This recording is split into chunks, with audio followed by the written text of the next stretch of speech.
Muraoneza yani Artist TV ni televiziyo ikora inkuru zibanda ku burezi. Mbere na mbere tubanje kubashimira ko uyu mwanya mutugeneye cyane ko twari tubasanze mu kazi kenshi. Gusa abadukurikirana bafite amatsiko yo kumenya umutumirwa wacu uyu munsi ninde. Nitwa Sinumvayabo Mathias, umwarimu w'indimi ku kigo cya RTC Rubavu Technical College TVET. Bwana Mathias, nk'umwe mu bantu bamaze igihe kinini cyane mu burezi, kuri wowe muri iki gihe ubona gute ibijyanye n'uburere cyangwa se n'uburezi muri rusange ugereranyije no mu gihe cyahise? Mbere y'uko turera tuba twararezwe, icyo ni kimwe, kandi mbere y'uko twigisha tuba twarigishijwe. Muri ubwo burere twahawe no muri ayo masomo twigishijwe ku ishuri nibwo budufasha natwe kugira icyo dutanga, kuko dutanga icyo twahawe. Mu burere rero twahawe no mu nyigisho twahawe, iyo ugereranyije n'uko twagiye twigishwa ubona ko harimo itandukaniro. Icya mbere, hari uburyo ababyeyi batwigishaga mu rugo iwacu mbere y'uko tujya ku ishuri. Ubu ubona ko ababyeyi hari ibyo bakwiriye gukosora, ni ukuvuga hari ibyo baretse kandi byari ingenzi. Tugeze ku ishuri hari uburyo twigishwaga ukabona ko umunyeshuri hari uburyo yitwara imbere ya mwarimu, hari n'uburyo mwarimu nawe yitwara imbere y'umunyeshuri. Harimo itandukaniro n'ubu ngubu. Icya mbere, umunyeshuri wabonaga ko afite icyubahiro agomba guha mwarimu, ubu siko bimeze. Ubona ko umwana afata mwarimu nk'umuntu mugenzi we, hari amagambo adatinya kuvugira imbere ye, hari ibikorwa adatinya gukorera imbere ye. Iryo ni itandukaniro. Ikindi, uburyo ubuyobozi bwatwaragamo uburezi ubona ko bitandukanye n'ubu ngubu. Hari uburyo bwabuteje imbere, ariko hari indi myanzuro imwe n'imwe igenda ifatwa ukabona hari uburyo ibangamira uburezi. Urakoze cyane.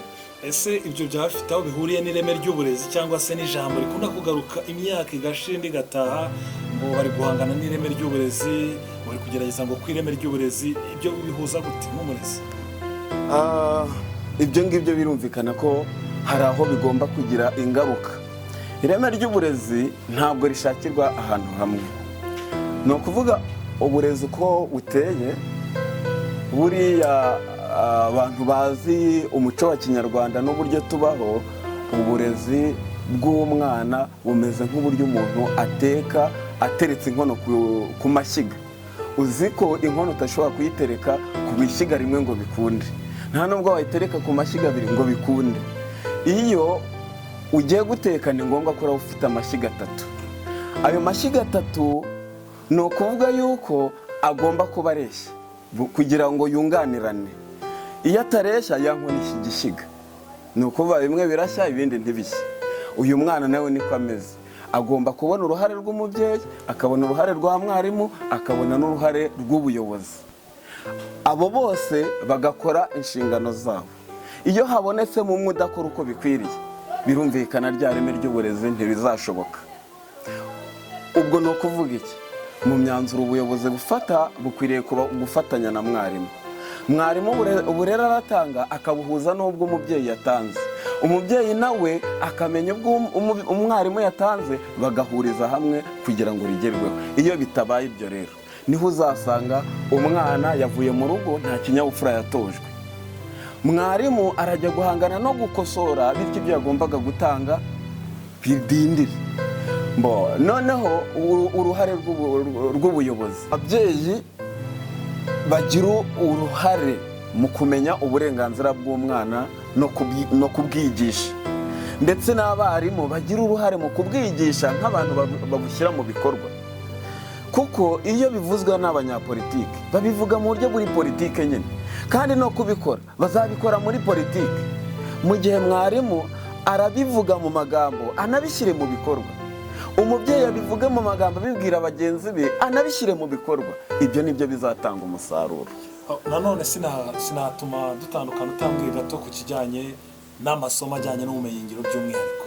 Ese uyabona uruhare rwayo mu iterambere ry'igihugu muri rusange cyangwa se rw'ejo hazaza ubibona gute? Ubumenyingiro ni ingirakamaro, aya masomo yari akenewe, kandi ni na byiza ko dushimire leta yacu kwishyiramo ingufu kugira ngo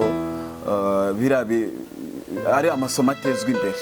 Ni byiza ndetse nta nubwo njye nakwifuza ko biba ku mashuri gusa, kuko ubumenyi ngiro usanga nyine barabivuga kuri radiyo, ariko ababyeyi bacu ukurikije uko twagiye dukura, uko uburezi bwacu bwagiye buzamuka, amateka yabwo mu gihugu, ubumenyi ngiro ntibwigeze buhabwa ingufu, bityo n'ababugiyemo mu gihe bwatangiraga bitewe n'uko bwagiye bufatwa, nabo babufataga nk'aho ari amasomo y'abana bananiranye mu miryango, ni amasomo y'abana bananiwe za siyansi, imibare na za shimi, bityo wa mwana watsinzwe imibare niwe ukwiriye kujya kwiga mekanike.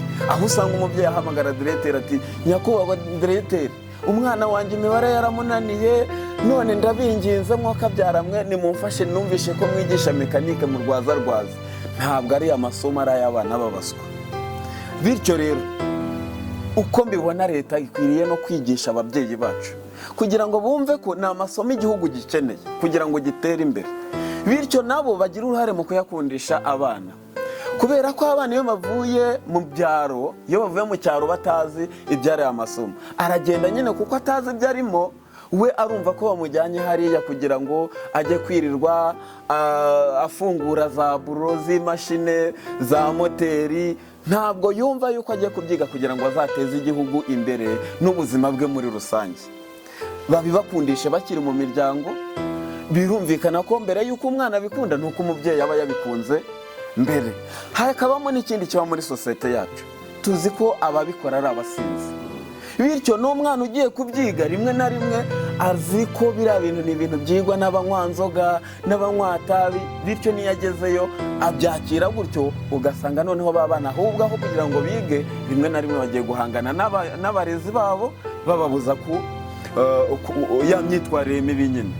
Kubera iki? Kubera ko yanyuze hariya asanga umuntu ari gukora imodoka, icupa riteretse iruhande rwe, bityo ubwo azi yuko abakora ako kazi ni uko babaho. Ni ukuvuga ngo bakosore bashingiye mu miryango, abana bavemo bamaze kumva ibyiza byariye amasomo. Murakoze cyane mwarimu. Gusa none tugana ku musozo, ni ubuhe butumwa bwihariye wagenera abakunzi ba Artist TV nka televiziyo ikora inkuru zibanda ku burezi muri rusange? Ubwa mbere ndabuhera ku babyeyi bakurikira iyi televiziyo, kuko nk'umurezi nderera ababyeyi, ariko nanjye ndi umubyeyi.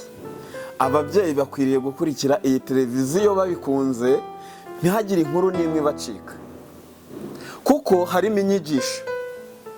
Bazahasanga byinshi byo mu burezi bibafasha kurera abana babo. Icyo ni kimwe. Icya kabiri, amaze kumenya ibyiza byayo, ndamukangurira